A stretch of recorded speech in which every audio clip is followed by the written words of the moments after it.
विष्टा दे। मालक दी याद नूं विसार दिता है ते संसार दे पदार्थां दी याद दे विच दलदल दे विच एक खुब चुका है, जिस करके ये विष्टा दे कीड़े बनन दे समान हो गया। पौड़ी दे विच जाके सतगुरु महाराज खुलासा करनगे, मुच अडंबर हब किहो मंज मुहब्बत नेह। सतगुरु महाराज कहंदे जिहड़े मुच हार श्रृंगार जिन्ने भी 16 कीए सिगार के अंजन पाजे है, जिहड़ा 16 प्रकार का श्रृंगार है, महाराज कहंदे ओदा अडंबर बनाउंदा रहा 16 प्रकार के श्रृंगार दा। फिर मंज मुहब्बत नेह, ते जिन्ने होर पदार्थ सन, ते जेकर हिरदे विच परमेश्वर की मुहब्बत नहीं जागी, परमेश्वर का प्यार नहीं जागया, तो यह सब कुछ निसफल है। सो साईं जै विसरै नानक सो तनखे। जे मालक भुल गया तो सब सुआह दे समान ने। ये खेहू खेह रलाई है। शरीर भी एक खेह है, केवल ਇਹਦੇ ਵਿੱਚ खून ते चर्बी होने करके एक खेह गिल्ली होने करके सिल्ली होने करके सानू उड़दी नज़र नहीं आती।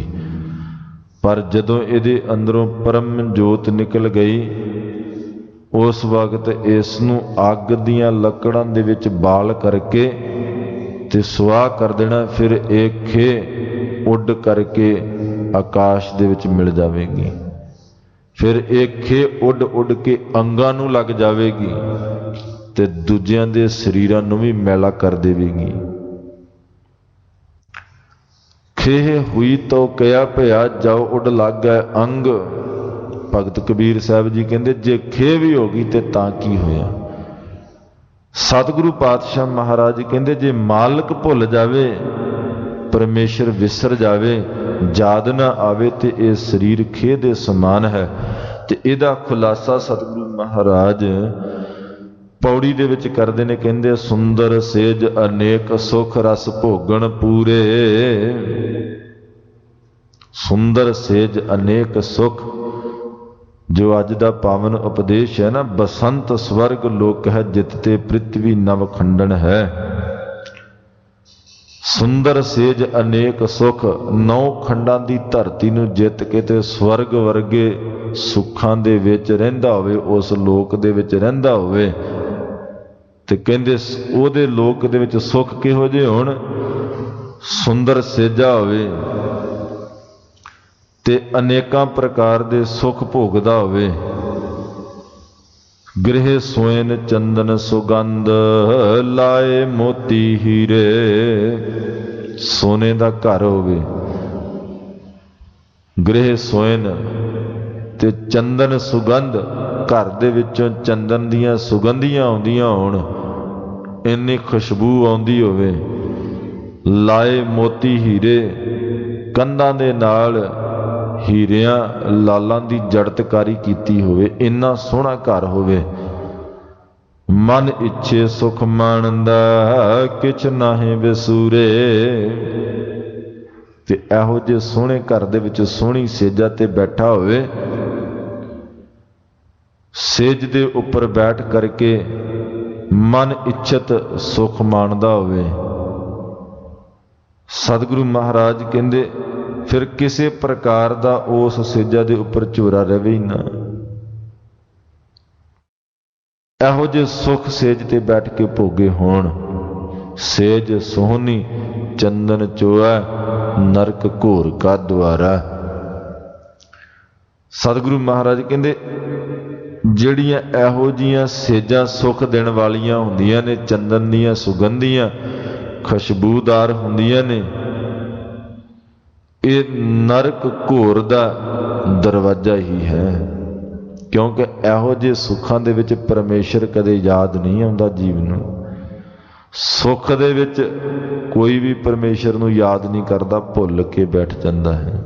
ਅੱਜ ਨਹੀਂ ਕੱਲ ਜਪਜੀ ਸਾਹਿਬ ਦਾ ਪਾਠ ਕਰ ਲਵਾਂਗੇ, ਅੱਜ ਗੁਰਦੁਆਰਾ ਸਾਹਿਬ ਨਹੀਂ ਗਏ ਕੱਲ ਚਲੇ ਜਾਵਾਂਗੇ, ਅੱਜ ਸ਼ਾਪਿੰਗ ਕਰ ਲਈਏ, ਮੌਲ ਕਿਹੜਾ ਚੰਗਾ ਹੈ। ਆਪਣੇ ਸੁੱਖ ਲੱਭਦੇ ਮਾਲਕ ਭੁੱਲ ਗਿਆ, ਸਤ ਸੰਗਤ ਵਿਸਰ ਗਈ, ਬਾਣੀ ਵਿਸਰ ਗਈ। ਤੇ ਗੁਰੂ ਨਾਨਕ ਪਾਤਸ਼ਾਹ ਮਹਾਰਾਜ ਸੱਚੇ ਪਾਤਸ਼ਾਹ ਜਦੋਂ ਦੀਪਾਲਪੁਰ ਗਏ, ਮਿਟਨਪੁਰੀ ਜ਼ਿਲ੍ਹੇ ਦੇ ਅੰਦਰ, ਤੇ ਸਤਿਗੁਰੂ ਪਾਤਸ਼ਾਹ ਜੀ ਨੇ ਉਸ ਨਗਰ ਦੇ ਵਿੱਚ ਰਹਿਣ ਵਾਸਤੇ ਨਗਰ ਦੇ ਲੋਕਾਂ ਕੋਲ ਜਗ੍ਹਾ ਮੰਗੀ ਕਿ ਅਸੀਂ ਇਸ ਨਗਰ ਵਿੱਚ ਰਹਿਣਾ। ਤੇ ਉਹ ਨਗਰ ਦੇ ਲੋਕ ਕਹਿਣ ਲੱਗੇ, ਆਓ ਸਾਹਮਣੇ ਇੱਕ ਕੁਟੀਆ ਬਣਾਈ, ਝੌਂਪੜੀ ਬਣੀ ਹੋਈ ਹੈ, ਉਹਦੇ ਵਿੱਚ ਜਾ ਕੇ ਰਹਿ ਲਓ। ਸਤਿਗੁਰਾਂ ਨੂੰ ਤੋਰ ਦਿੱਤਾ। ਮਹਾਰਾਜ ਭਾਈ ਮਰਦਾਨੇ ਭਾਈ ਬਾਲੇ ਦੇ ਸਹਿਤ ਉਸ ਪਾਸੇ ਚਲੇ ਗਏ। ਤੇ ਜਦੋਂ ਉਸ ਕੁਟੀਆ ਦੇ ਕੋਲੇ ਗਏ ਤੇ ਉਹਦੇ ਵਿੱਚੋਂ ਹਾਏ ਹਾਏ ਦੀਆਂ ਆਵਾਜ਼ਾਂ ਆਉਂਦੀਆਂ ਨੇ। ਉੱਥੋਂ ਪਿੰਡ ਵਾਲਿਆਂ ਨੇ ਇੱਕ ਕੋਹੜੀ ਬੰਦਾ, ਜਿਸ ਨੂੰ ਕੋਹੜ ਆਇਆ ਹੋਇਆ, ਸਰੀਰ ਦੇ ਵਿੱਚੋਂ ਬਦਬੂ ਆਉਂਦੀ ਹੈ, ਪਾਕ ਚੱਲਦੀ ਹੈ, ਨਗਰ ਤੋਂ ਬਾਹਰ ਦੂਰ ਇੱਕ ਉਹਨਾਂ ਨੇ ਝੌਂਪੜੀ ਬਣਾ ਦਿੱਤੀ, ਕੁਟੀਆ ਬਣਾ ਦਿੱਤੀ, ਉਹਦੇ ਵਿੱਚ ਹੀ ਉਹਦਾ ਰੋਜ਼ ਦਾ ਰਾਸ਼ਨ ਪਾਣੀ ਪਹੁੰਚਦਾ। ਤੇ ਪਿੰਡ ਤੋਂ ਬਾਹਰ ਕੱਢ ਦਿੱਤਾ ਕਿ ਇਹ ਰੋਗ ਪਿੰਡ ਦੇ ਕਿਸੇ ਵਿਅਕਤੀ ਨੂੰ ਛੂਹ ਨਾ ਜਾਵੇ। ਤੇ ਸਤਿਗੁਰੂ ਪਾਤਸ਼ਾਹ ਜੀ ਨੂੰ ਉੱਥੇ ਭੇਜਿਆ। ਸਤਿਗੁਰੂ ਮਹਾਰਾਜ ਉੱਥੇ ਗਏ। ਜਦੋਂ ਹਾਏ ਹਾਏ ਦੀਆਂ ਪੁਕਾਰਾਂ ਸੁਣੀਆਂ, ਸ਼ਾਮ ਦਾ ਸਮਾਂ ਸੀ, ਸੂਰਜ ਅਸਤ ਹੋਇਆ ਸੀ। ਤੇ ਸਤਿਗੁਰੂ ਪਾਤਸ਼ਾਹ ਮਹਾਰਾਜ ਭਾਈ ਮਰਦਾਨੇ ਨੂੰ ਕਹਿੰਦੇ, ਮਰਦਾਨਿਆ ਰਬਾਬ ਵਜਾ, ਕਰਤਾਰ ਦੀ ਬਾਣੀ ਦਾ ਗਾਇਨ ਕਰੀਏ। ਜਿਉਂ-ਜਿਉਂ ਮਹਾਰਾਜ ਬਾਣੀ ਉਚਾਰੀ ਗਏ, ਕੋਹੜੀ ਦੀ ਦਰਦ ਦੂਰ ਹੁੰਦੀ ਗਈ। ਰਾਤ ਦਾ ਹਨੇਰਾ ਹੋ ਗਿਆ। ਸਤਿਗੁਰੂ ਪਾਤਸ਼ਾਹ ਮਹਾਰਾਜ ਬਾਣੀ ਗਾਉਣੋਂ ਹਟ ਗਏ ਤੇ ਮਹਾਰਾਜ ਆਰਾਮ ਕਰਨ ਵਾਸਤੇ ਉਹ ਕੁਟੀਆ ਦੇ ਪਾਸ ਬੈਠ ਗਏ। ਮਹਾਰਾਜ ਦੇ ਦਰਸ਼ਨ ਹੋਣੋਂ ਹਟ ਕੇ ਬਾਣੀ ਕੰਨਾਂ ਚੋਂ ਸੁਣਨੋਂ ਹਟ ਗਈ ਤੇ ਪੀੜਾ ਫਿਰ ਵੱਧ ਗਈ। ਤੇ ਕੋਹੜੀ ਪੁਰਸ਼ ਸਤਿਗੁਰੂ ਪਾਤਸ਼ਾਹ ਮਹਾਰਾਜ ਸਾਹਿਬ ਜੀ ਨੂੰ ਬੇਨਤੀਆਂ ਕਰਦਾ, ਮਹਾਤਮਾ ਮੈਂ ਨਹੀਂ ਜਾਣਦਾ ਤੁਸੀਂ ਕੌਣ ਹੋ, ਪਰ ਇਹ ਮੈਂ ਜ਼ਰੂਰ ਜਾਣਦਾ ਕਿ ਜਿਹੜੀ ਕਲਾਮ ਤੁਸੀਂ ਗਾਈ ਹੈ ਇਹਦੇ ਨਾਲ ਮੇਰੇ ਸਰੀਰ ਦੀ ਪੀੜਾ ਜ਼ਰੂਰ ਹਟ ਗਈ ਸੀ। ਤੇ ਕਿਰਪਾ ਕਰੋ ਮੈਨੂੰ ਕੋਈ ਉਪਦੇਸ਼ ਦੇਵੋ ਤੇ ਮੈਂ ਉਹ ਕਲਾਮ ਗਾਉਂਦਾ ਰਹਾ ਤੇ ਮੇਰੀ ਪੀੜ ਹਟੀ ਰਹੇ। ਸਤਿਗੁਰੂ ਪਾਤਸ਼ਾਹ ਮਹਾਰਾਜ ਸਾਹਿਬ ਜੀ ਨੇ ਕਿਹਾ ਕਿ ਆਪਣਾ ਚਿੱਤ ਕਰਤਾਰ ਦੇ ਨਾਲ ਜੋੜ, ਪੀੜਾ ਹਟ ਜਾਵੇਗੀ। ਅੰਮ੍ਰਿਤ ਵੇਲਾ ਹੋਇਆ। ਸਤਿਗੁਰੂ ਪਾਤਸ਼ਾਹ ਮਹਾਰਾਜ ਜੀ ਨੇ ਸ਼ਬਦ ਦਾ ਗਾਇਨ ਕੀਤਾ। ਤਨਾਸਰੀ ਮਹੱਲਾ ਪਹਿਲਾ। ਜਿਉ ਤਪਤ ਹੈ ਬਾਰੋ ਬਾਰ, ਤਪ ਤਪ ਖਪੈ ਬਹੁਤ ਬੇਕਾਰ। ਜੈ ਤਨ ਬਾਣੀ ਵਿਸਰ ਜਾਏ, ਜਿਉ ਪੱਕਾ ਰੋਗੀ ਵਿਲ ਲਾਏ। ਸਤਿਗੁਰੂ ਪਾਤਸ਼ਾਹ ਮਹਾਰਾਜ ਸਾਹਿਬ ਜੀ ਨੇ ਸਮੁੱਚੀ ਕਾਇਨਾਤ ਨੂੰ ਇਹ ਸਾਂਝਾ ਉਪਦੇਸ਼ ਬਖਸ਼ਿਸ਼ ਕਰਦਿਆਂ ਹੋਇਆਂ ਇਸ ਸ਼ਬਦ ਦਾ ਗਾਇਨ ਕੀਤਾ ਕਿ ਜਿਵੇਂ ਇਹ ਬੰਦਾ ਕੋਹੜ ਦੇ ਰੋਗ ਕਰਕੇ ਪੀੜਾ ਦੇ ਨਾਲ ਤੜਫਦਾ ਪਿਆ ਹੈ, ਤੇ ਸਤਿਗੁਰੂ ਪਾਤਸ਼ਾਹ ਜੀ ਕਹਿੰਦੇ ਜਿਹਦੇ ਹਿਰਦੇ ਦੇ ਵਿੱਚੋਂ ਬਾਣੀ ਵਿਸਰ ਜਾਵੇਗੀ, ਭੁੱਲ ਜਾਵੇਗੀ, ਤੇ ਮਹਾਰਾਜ ਕਹਿੰਦੇ ਇਸ ਕੋਹੜੀ ਦੀ ਤਰ੍ਹਾਂ ਉਹ ਬਾਰ-ਬਾਰ ਤੜਫੇਗਾ। ਉਸ ਦਾ ਹਿਰਦਾ ਵਿਕਾਰਾਂ ਦੀ ਤਪਸ਼ ਦੇ ਨਾਲ ਸੜੇਗਾ। ਜਿਉ ਤਪਤ ਹੈ ਬਾਰੋ ਬਾਰ, ਤਪ ਤਪ ਖਪੈ ਬਹੁਤ ਬੇਕਾਰ। ਆਪਣੇ ਸਰੀਰ ਨੂੰ ਫਿਰ ਖਪਾਵੇਗਾ, ਫਿਰ ਉਸ ਨੂੰ ਖਿਝ ਆਵੇਗੀ, ਸੁਭਾਅ ਚਿੜਚਿੜਾ ਹੋ ਜਾਵੇਗਾ, ਕ੍ਰੋਧ ਦੇ ਵਸੀਕਾਰ ਹੋ ਜਾਵੇਗਾ। ਕੋਈ ਉਸ ਨੂੰ ਆਪਣਾ ਨਹੀਂ ਲੱਗੇਗਾ, ਹਰ ਕੋਈ ਉਸ ਨੂੰ ਬੇਗਾਨਾ ਹੀ ਭਾਸੇਗਾ। ਹਰ ਇੱਕ ਦੇ ਅੰਦਰੋਂ ਵੀ ਉਸ ਨੂੰ ਕ੍ਰੋਧ ਦੀ, ਈਰਖਾ ਦੀ ਬਦਬੂ ਹੀ ਆਵੇਗੀ। ਕਦੇ ਆਪਣੇ ਹਿਰਦੇ ਚੋਂ ਪ੍ਰੇਮ ਦੀ ਖੁਸ਼ਬੂ ਨਹੀਂ ਆਵੇਗੀ ਤੇ ਦੂਸਰੇ ਤੋਂ ਉਸ ਨੂੰ ਸੁਣਨ ਵਾਸਤੇ ਮਿਲੇਗੀ ਨਹੀਂ, ਕਿਉਂਕਿ ਆਪਣਾ ਸੁਭਾਅ ਹੀ ਐਸਾ ਹੋ ਚੁੱਕਾ ਹੈ।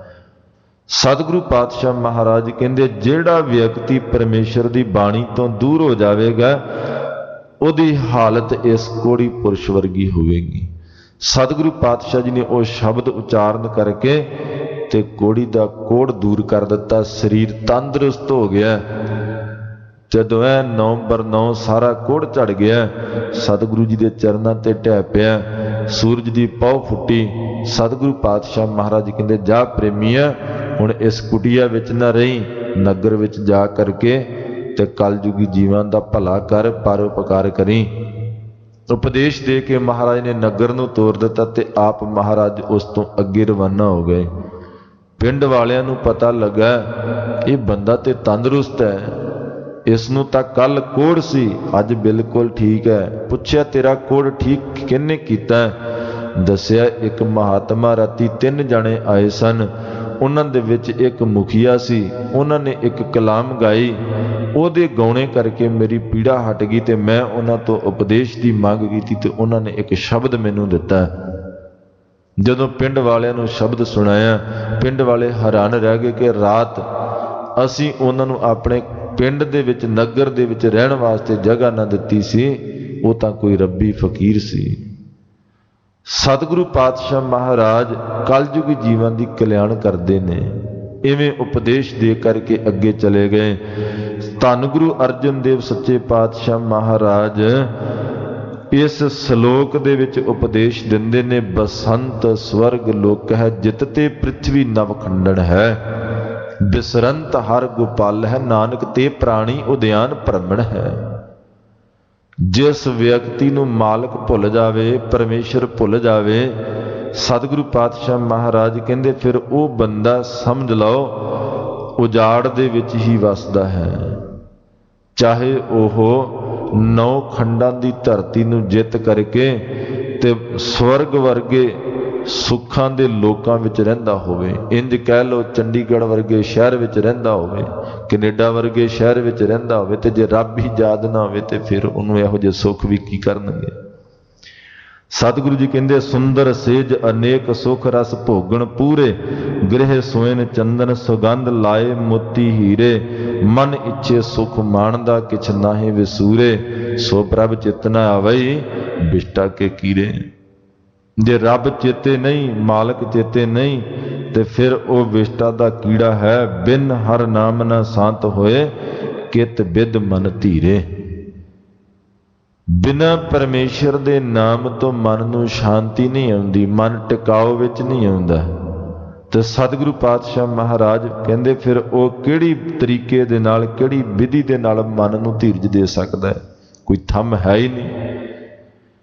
ਇੱਕ ਪਰਮੇਸ਼ਰ ਦੇ ਨਾਮ ਦਾ ਆਸਰਾ ਹੈ, ਇਹੀ ਇੱਕ ਵੱਡਾ ਥੰਮ ਹੈ। ਚਰਨ ਕਮਲ ਬਿਰਹੰ ਖੋਜੰਤ ਬੈਰਾਗੀ ਦਿਸ ਹੈ। ਮਹਾਰਾਜ ਕਹਿੰਦੇ ਇਸੇ ਥੰਮ ਨੂੰ ਲੱਭਣ ਵਾਸਤੇ ਲੋਕ ਘਰ ਛੱਡ ਕੇ ਸਾਧੂ ਬਣ ਗਏ, ਬੈਰਾਗੀ ਬਣ ਗਏ, ਸੰਤ ਬਣ ਗਏ, ਮੁਨੀ ਜਨ ਬਣ ਗਏ ਕਿ ਸਤਿਗੁਰੂ ਪਾਤਸ਼ਾਹ ਮਹਾਰਾਜ ਜੀ ਦੇ ਉਪਦੇਸ਼ ਨੂੰ ਕਮਾਉਂਦੇ ਹੋਏ ਅਕਾਲ ਪੁਰਖ ਵਾਹਿਗੁਰੂ ਪਰਮੇਸ਼ਰ ਦੇ ਚਰਨਾਂ ਦੀ ਪ੍ਰੀਤ ਲੱਭ ਸਕੀਏ। ਤੇ ਕਹਿੰਦੇ ਦਹ ਦਿਸ ਹੈ, 10 ਦਿਸ਼ਾਵਾਂ ਦੇ ਵਿੱਚ ਉਹ ਖੋਜਦੇ ਰਹੇ, ਉੱਤਰ ਦੱਖਣ ਪੂਰਬ ਪੱਛਮ, 4 ਮੁੱਖ ਦਿਸ਼ਾਵਾਂ ਨੇ ਤੇ 6 ਉਪ ਦਿਸ਼ਾਵਾਂ, ਅਗਨ ਕੋਣ, ਨੈਰਤ ਕੋਣ, ਇਮਾਨ ਕੋਣ, ਨਿਸ਼ਾਨ ਕੋਣ, ਧਰਤੀ ਤੇ ਆਕਾਸ਼। 10 ਦਿਸ਼ਾਵਾਂ ਦਾ ਉਹਨਾਂ ਨੇ ਰਟਨ ਕੀਤਾ, ਪਰ ਉਹਨਾਂ ਨੂੰ ਕਿਤਿਓਂ ਇਹ ਲੱਭਾ ਨਾ। ਤੇ ਅਗੰਤ ਕਪਟ ਰੂਪ ਮਾਇਆ, ਨਾਨਕ ਆਨੰਦ ਰੂਪ ਸਾਧ ਸੰਗਮ ਹੈ। ਕਿਉਂਕਿ ਹਿਰਦੇ ਦੇ ਅੰਦਰ ਛਲ ਹੈ, ਕਪਟ ਹੈ। ਜਦ ਤੱਕ ਉਹਨਾਂ ਨੇ ਇਹਦਾ ਮਾਇਆ ਰੂਪੀ ਛਲ ਛੱਡਿਆ ਨਹੀਂ, ਇਹਦਾ ਤਿਆਗ ਨਹੀਂ ਕੀਤਾ, ਸਤਿਗੁਰੂ ਮਹਾਰਾਜ ਕਹਿੰਦੇ ਉਦੋਂ ਤੱਕ ਆਨੰਦ ਰੂਪ ਸਾਧ ਸੰਗਮ ਹੈ। ਜੋ ਸਾਧੂਆਂ ਦੀ ਸੰਗਤ, ਸਤ ਸੰਗਤ ਦਾ ਆਨੰਦ ਹੈ, ਉਹ ਉਹਨਾਂ ਨੂੰ ਪ੍ਰਾਪਤ ਨਹੀਂ ਹੁੰਦਾ। ਮਨ ਸਾਈਂ ਮੁਖ ਉਚਰਾ ਵੱਤਾ ਹੱਬੇ ਲੋ। ਜਿਸ ਦੇ ਮਨ ਵਿੱਚ ਪਰਮੇਸ਼ਰ ਦਾ ਨਾਮ ਹੈ, ਸਤਿਗੁਰੂ ਮਹਾਰਾਜ ਕਹਿੰਦੇ ਉਹ ਫਿਰ ਮੁਖ ਉਚਰਾ ਸਾਈਂ ਵੱਤਾ। ਮੁਖ ਦੇ ਵਿੱਚੋਂ ਪਰਮੇਸ਼ਰ ਦੇ ਨਾਮ ਦਾ ਫਿਰ ਉਹ ਉਚਾਰਨ ਕਰਦਾ ਤੇ ਹਰ ਵਕਤ ਉੱਠਦਿਆਂ, ਬਹਿੰਦਿਆਂ, ਸੌਂਦਿਆਂ, ਜਾਗਦਿਆਂ ਇੱਕੋ ਹੀ ਗੱਲ ਹੈ, ਵਾਹਿਗੁਰੂ ਵਾਹਿਗੁਰੂ। ਆ ਕਿਤੇ ਪੁਰਾਣੇ ਬਜ਼ੁਰਗ ਮਿਲ ਜਾਣ ਨਾ ਤੇ ਉਹ ਕੋਈ ਨਾ ਕੋਈ ਨਾਮ ਉਹਨਾਂ ਦੀ ਰਸਨਾ ਤੇ ਜ਼ਰੂਰ ਹੋਵੇਗਾ। ਉਹ ਬੈਠਣ ਲੱਗਿਆਂ ਵੀ ਉਹਦਾ ਨਾਮ ਉਚਾਰਨਗੇ, ਉੱਠਣ ਲੱਗਿਆਂ ਵੀ ਕਹਿਣਗੇ, ਸੌਣ ਲੱਗਿਆਂ ਵੀ, ਸੌਣ ਤੋਂ ਉੱਠਣ ਤੋਂ ਬਾਅਦ ਫਿਰ ਉਹੀ ਨਾਮ ਰਟਣਗੇ, ਰੋਟੀ ਖਾਣ ਤੋਂ ਪਹਿਲਾਂ ਵੀ ਤੇ ਰੋਟੀ ਖਾਣ ਤੋਂ ਬਾਅਦ ਵੀ। ਕਿਉਂਕਿ ਉਹਨਾਂ ਦੀ ਹੈਬਿਟ ਬਣ ਗਈ, ਆਦਤ ਬਣ ਗਈ ਕਿ ਇਹ ਅਸੀਂ ਪਰਮੇਸ਼ਰ ਦੇ ਨਾਮ ਦਾ ਉਚਾਰਨ ਕਰਨਾ ਹੀ ਕਰਨਾ ਹੈ। ਉਹਨਾਂ ਦੇ ਸੁਭਾਵਿਕ ਹੀ ਜ਼ੁਬਾਨ ਤੇ